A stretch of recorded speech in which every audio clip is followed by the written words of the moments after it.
आउज़ बिल्लाहि मिनश्शैतानिर्रजीम बिस्मिल्लाहिर्रहमानिर्रहीम सल्लल्लाहु अला मुहम्मद सल्लल्लाहु अलैहि वालिहि वसल्लम।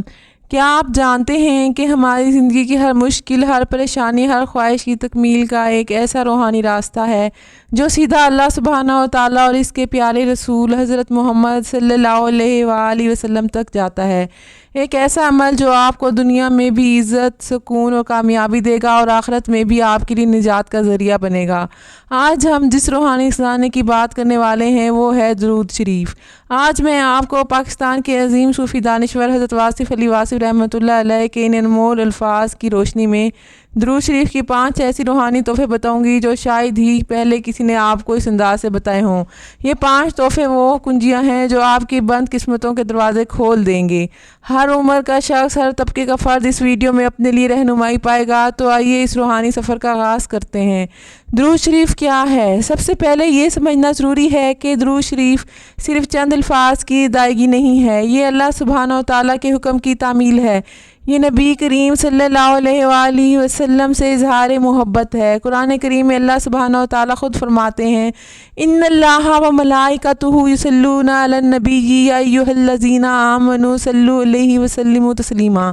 तर्जमा, बेशक अल्लाह और इसके फरिश्ते नबी पाक सल्लल्लाहु अलैहि वसल्लम पर दरूद भेजते हैं। ए ईमान वालो, तुम भी आप सल्लल्लाहु अलैहि वसल्लम पर दरूद और खूब सलाम भेजा करो। इस आयत में अल्लाह ताला ने खुद दरूद भेजने का हुक्म दिया और इससे पहले ये भी बताया कि वो खुद और इसके फरिश्ते नबी पाक सल्लल्लाहु अलैहि वसल्लम पर दरूद भेजते हैं। ये दुरूद शरीफ की कितनी बड़ी फजीलत और अज़मत है। अब आइए इस अजीम अमल के वो 5 रूहानी तोहफ़े जानते हैं जो हज़रत वासिफ़ अली वासिफ़ ने हमें बताए। कुर्बत हज़रत मोहम्मद सल्लल्लाहु अलैहि वसल्लम का हसूल। पहला और सबसे कीमती रूहानी तोहफ़ा जो दुरूद शरीफ हमें अता करता है वो है नबी करीम सल्लल्लाहु अलैहि वसल्लम की कुर्बत। हज़रत वासिफ़ अली वासिफ़ रहमतुल्लाह अलैह फरमाते हैं, जिसने नबी पाक सल्लल्लाहु अलैहि वसल्लम पर दरूद भेजा, इसने गोया बराह रास्त हज़रत मोहम्मद सल्लल्लाहु अलैहि वसल्लम की दहलीज़ पर हाज़िरी दी। दरूद एक पुल है जो बंदे को आका दो जहाँ हज़रत मोहम्मद सल्लल्लाहु अलैहि वसल्लम से जोड़ता है। सोचें, हम कहाँ और अल्लाह सुब्हानहू व तआला के आखिरी नबी हज़रत मोहम्मद सल्लल्लाहु अलैहि वसल्लम कहाँ। लेकिन दरूद शरीफ एक ऐसा रूहानी ज़रिया है जो हज़ारों मील के फ़ासले को समेट कर हमें आका दो जहाँ सरवर कायनात हज़रत मोहम्मद सल्लल्लाहु अलैहि वसल्लम से जोड़ देता है। जब हम दरूद पढ़ते हैं तो फरिश्ते इसे लेकर हुज़ूर पाक सल्लल्लाहु अलैहि वसल्लम की बारगाह में पेश करते हैं और हुज़ूर पाक सल्लल्लाहु अलैहि वसल्लम इसका जवाब भी देते हैं। ये सिर्फ ज़ुबान से अदा होने वाले अल्फाज नहीं, बल्कि ये दिल और रूह का ताल्लुक़ है जो हमें अपने आका, अपने रहबर, अपनी ज़िंदगी के मकसद यानी हज़रत मोहम्मद सल्लल्लाहु अलैहि वसल्लम से जोड़ता है। इस कुर्बत के बगैर दीन को समझना और इस पर अमल करना अधूरा है। यही वो कुर्बत है जो हमारे दिल में हुज़ूर पाक सल्लल्लाहु अलैहि वसल्लम की हकीकी मोहब्बत पैदा करती है, हमें इनकी सीरत पर चलने की तौफीक देती है और हमारी हर इबादत को कबूलियत के करीब कर देती है। ये वो रूहानी तोहफ़ा है जो इस दुनिया में आपकी रूह को सुकून बख्शता है और आखिरत में शफाअत का सबब बनता है। गुनाहों का मिट जाना और दिल का पाकीज़ा होना। दूसरा अनमोल रूहानी तोहफ़ा जो दुरूद शरीफ हमें अता करता है वो है गुनाहों की बख्शिश और दिल की पाकीज़गी। हज़रत वासिफ़ अली वासिफ़ इसकी वजाहत करते हुए फरमाते हैं, दुरूद गुनाहों का ज़ंग धो देता है, जैसे लोहा पानी से साफ़ होता है वैसे ही दिल दुरूद से पाक होता है। ये कल्ब को नूरानी करता है। हम इंसान ख़ता के पुतले हैं, दिन रात जाने अनजाने में गुनाह कर बैठते हैं। इन गुनाहों की वजह से हमारे दिलों पर स्याही आ जाती है, दिल सख्त हो जाते हैं और नेकी की तरफ रग़बत कम हो जाती है। दुरूद शरीफ एक ऐसा रूहानी साबुन है जो हमारे दिलों से गुनाहों का ज़ंग उतार देता है। ये सिर्फ हमारे गुनाहों को साफ़ नहीं करता बल्कि हमारे दिलों को पाकीज़ा करता है, रूह को गुनाहों की आलूदगी से निजात दिलाता है और दिल को अल्लाह सुब्हानहू व तआला की मोहब्बत से मुनव्वर करता है। जब दिल पाक हो जाता है तो इंसान के अंदर नेकी की तरफ माइल होने की तरफ बढ़ जाती है, इसे इबादत में लज्जत महसूस होती है और वो ख़ुद को अपने रब के करीब तर महसूस करता है। ये रूहानी तोहफ़ा हमें जहन्नुम की आग से निजात दिलाता है और जन्नत के रास्ते पर गामज़न करता है। तीसरा तोहफ़ा मुश्किलात और परेशानियों का हल। تیسرا روحانی تحفہ جو درود شریف کی برکت سے ہمیں ملتا ہے وہ ہے زندگی کی مشکلات اور پریشانیوں کا حل۔ حضرت واصف علی واصف رحمۃ اللہ علیہ فرماتے ہیں، جب کوئی مشکل ایسی آ جائے جو حل نہ ہوتی ہو تو درود بھیجو۔ درود اللہ کی رحمت کو کھینچ لاتا ہے، اور اگر رحمتیں آ جائیں تو مشکلات خود بخود آسان ہو جاتی ہیں۔ ہم میں سے کون ہے جو یہ پریشانیوں، مشکلوں اور آزمائشوں سے دوچار نہیں؟ کبھی بیماری، کبھی مالی تنگی، کبھی رشتے میں دوری اور کبھی ذہنی دباؤ۔ جب انسان کی ہر طرف سے مایوس ہو جائے اور کوئی راستہ نظر نہ آئے تو ایسے میں درود شریف کا ورد ایک ایسی روحانی پناہ گاہ بن جاتا ہے جو ہمیں ہر قسم کے غم، پریشانی اور مایوسی سے نجات دلاتا ہے۔ درود پڑھنے والے پر اللہ تعالیٰ اپنی رحمتوں کے دروازے کھول دیتا ہے۔ جب اللہ سبحانہ تعالیٰ کی رحمتوں کی بارش ہوتی ہے تو بڑی سے بڑی مشکلات چھوٹی ہو جاتی ہیں اور ناممکن کام بھی ممکن ہو جاتے ہیں۔ درود شریف پڑھنے سے دل کو سکون ملتا ہے، دماغ کو ٹھہراؤ آتا ہے اور انسان کی سوچ مثبت ہو جاتی ہے۔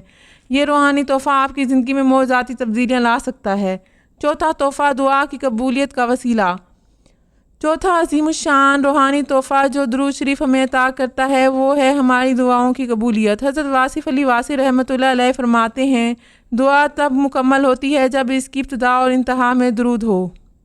جو دعا درود سے شروع ہو اور درود پر ختم ہو کبھی رد نہیں ہوتی۔ یہ اللہ اور اس کے رسول کی گارنٹی ہے۔ ہم میں سے ہر شخص اللہ سبحانہ و تعالیٰ سے کچھ نہ کچھ مانگتا ہے، اپنی حاجات پیش کرتا ہے، لیکن کتنی بار ہماری دعائیں قبول نہیں ہوتیں۔ اس کی ایک بڑی وجہ یہ ہو سکتی ہے کہ ہم نے دعا کے آداب پورے نہیں کیے۔ درود شریف ایک ایسا ذریعہ ہے جو ہماری دعاؤں کو اللہ سبحانہ و تعالیٰ کے حضور جلد پہنچاتا ہے اور ان کی قبولیت کا سبب بنتا ہے۔ یہ ہمارے دعائیہ الفاظ کو ایک ایسی قوت اور تاثیر بخشتا ہے کہ وہ سیدھا عرش الہی تک پہنچتے ہیں۔ جب آپ کوئی دعا مانگیں تو پہلے درود شریف پڑھیں، پھر دعا مانگیں اور آخر میں پھر درود شریف پڑھیں۔ اس طرح اللہ سبحانہ و تعالیٰ اس درود کی برکت سے درمیان کی دعا کو بھی قبول فرما لیتا ہے۔ یہ روحانی تحفہ ہماری تمام جائز خواہشات کی تکمیل کا ذریعہ بن سکتا ہے۔ پانچواں تحفہ دنیا اور آخرت میں کامیابی اور مقام بلند۔ اور آخر میں پانچواں سب سے بڑا روحانی تحفہ جو درود شریف ہمیں دیتا ہے وہ ہے دنیا اور آخرت میں کامیابی اور بلند مقام۔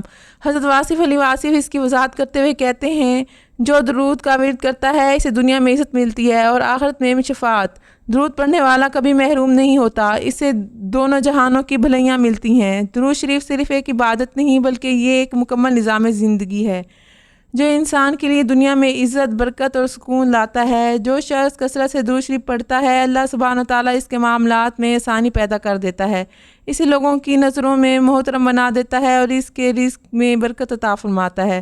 اور آخرت میں اس سے بڑا انعام کیا ہو سکتا ہے کہ نبی کریم صلی اللہ علیہ وآلہ وسلم کی شفاعت نصیب ہو۔ یہ وہ دن ہوگا جب کسی کا کوئی پرسان حال نہ ہوگا اور شفاعت ہی نجات کا ذریعہ بنے گی۔ درود شریف پڑھنے والا کبھی محروم نہیں رہتا، اسے دونوں جہانوں کی بھلائیاں اور کامیابیاں ملتی ہیں۔ یہ روحانی تحفہ ہر مسلمان کے لیے ایک ایسا ہتھیار ہے جو اسے دنیاوی فلاح اور آخروی نجات دلاتا ہے۔ آپ نے دیکھا کہ حضرت واصف علی واصف نے کس گہرائی اور بصیرت سے درود شریف کے انمول اور روحانی تحفوں کو بیان کیا ہے۔ یہ صرف 5 نکات نہیں بلکہ یہ ہماری زندگی کی ہر الجھن کا حل ہے، ہر خواب کی تعبیر ہے اور ہر مقصد کی منزل ہے۔ اگر آپ واقعی اپنی زندگی میں روحانی سکون، برکت، کامیابی اور اللہ سبحانہ و تعالیٰ اور رسول پاک صلی اللہ علیہ وآلہ وسلم کی قربت حاصل کرنا چاہتے ہیں تو آج ہی سے درود شریف کو اپنی زندگی کا لازمی حصہ بنا لیں۔ ہر نماز کے بعد دن میں چلتے پھرتے، اٹھتے بیٹھتے کثرت سے درود شریف پڑھیں۔ اپنی ہر دعا کی ابتدا اور انتہا درود شریف سے کریں۔ یقین کیجئے یہ ایک ایسا عمل ہے جو آپ کو کبھی مایوس نہیں کرے گا۔ یہ آپ کے دل کو نور سے بھر دے گا، آپ کے گناہوں کو مٹا دے گا، آپ کی دعاؤں کو قبولیت کا بخشے گا اور آپ کو دنیا اور آخرت میں بلند مقام عطا فرمائے گا۔ اپنے رب سے تعلق مضبوط کریں، اپنے نبی پاک صلی اللہ علیہ وآلہ وسلم سے محبت کا اظہار کریں اور درود شریف کی برکتوں سے اپنی زندگی کو منور کریں۔ اللہ سبحانہ و تعالیٰ ہمیں درود شریف کی کثرت سے پڑھنے کی توفیق عطا فرمائے، آمین یا رب العالمین۔ اور آخر میں ہے کہ درود ہو لب پہ تو دل میں اجالا ہو، یہی ہے راز، یہی روح کا حوالہ ہو۔ شکریہ۔